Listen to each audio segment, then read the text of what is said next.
African സവന്നകളിൽ ധാരാളം ആനകളുണ്ട്. അതുകൊണ്ട് തന്നെ ആഫ്രിക്കൻ സഫാരികളിൽ ആന ഒരു നിത്യ കാഴ്ചയാണ്. അവിടങ്ങളിലേക്ക് പോകുന്ന സഫാരികളിലെ ആളുകളോട് ആനയിൽ നിന്നും 100 മീറ്റർ അകലം പാലിക്കാൻ എപ്പോഴും അവിടുത്തെ അധികൃതർ നിർദ്ദേശിക്കും.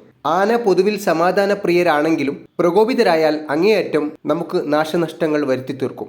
ആന ഇനി അഥവാ അടുത്തു വരികയാണെങ്കിൽ കൃത്യമായ കാര്യങ്ങൾ നിരീക്ഷിക്കാനും നടപടികൾ എടുക്കേണ്ടതിനെക്കുറിച്ചും ഗൈഡുകൾ അവർക്ക് പറഞ്ഞു കൊടുക്കാറുണ്ട്. ഒരുപക്ഷെ അവയിൽ ചിലത് നമുക്കും ഉപകാരപ്പെട്ടേക്കാം. തല കുലുക്കുകയോ ആന നിലത്ത് ശക്തിയായി ചവിട്ടുകയോ ചിഹ്നം വിളിക്കുകയോ വാലുയർത്തുകയോ ചെയ്താൽ ആന പ്രകോപിതനായി എന്നതിൻ്റെ സൂചനയാണ്. ഇങ്ങനെയായാൽ പതുക്കെ പിന്നോട്ട് കയറി ആനയിൽ നിന്നും നമ്മളിലേക്കുള്ള ദൂരം പരമാവധി കൂട്ടാൻ ശ്രമിക്കുക. ആനയുടെ കണ്ണുകളിലേക്ക് ഒരിക്കലും നോക്കരുത്. കഴിയുമെങ്കിൽ ഒരു മറ കണ്ടെത്തുക. ശ്വാസം പോലും മന്ദഗതിയിലാക്കാനാണ് നമ്മൾ ശ്രമിക്കേണ്ടത്. കാരണം വലിയ ശബ്ദം ഒരു ഭീഷണിയായി കണക്കാക്കി ആന കൂടുതൽ പ്രകോപിതനാകാനുള്ള ചാൻസ് വളരെ കൂടുതലാണ്. ഹോൺ അടിക്കുകയും ശബ്ദം കൂട്ടുകയും റേസ് ചെയ്യുകയും ഒക്കെ ചെയ്താൽ ആഫ്രിക്കൻ സഫാരികളിലെ വണ്ടികൾ തകർത്ത് തരിപ്പണമാക്കുമെന്ന് ഗൈഡുകൾ അവർക്ക് പറഞ്ഞു കൊടുക്കുന്നുണ്ട്. ആന പ്രകോപിതനായാൽ ഓടാനോ ഓടി മരത്തിൽ കയറാനോ പോലും നമുക്ക് പറ്റില്ല. കാരണം 25 മൈൽ കിലോമീറ്റർ വേഗതയിൽ ആനകൾ ഓടും. മാത്രമല്ല മരം പിടിച്ചു കുലുക്കി നമ്മളെ ചവിട്ടിക്കൊല്ലുകയും ചെയ്യും. ഇനി ആന പ്രകോപിതനായാൽ നമ്മൾ ചെയ്യേണ്ടതെല്ലാം ചെയ്തു, എന്നിട്ടും ആന മുന്നോട്ട് വരികയാണ് എങ്കിൽ അവിടെ ഓടൽ മാത്രമേ രക്ഷയുള്ളൂ.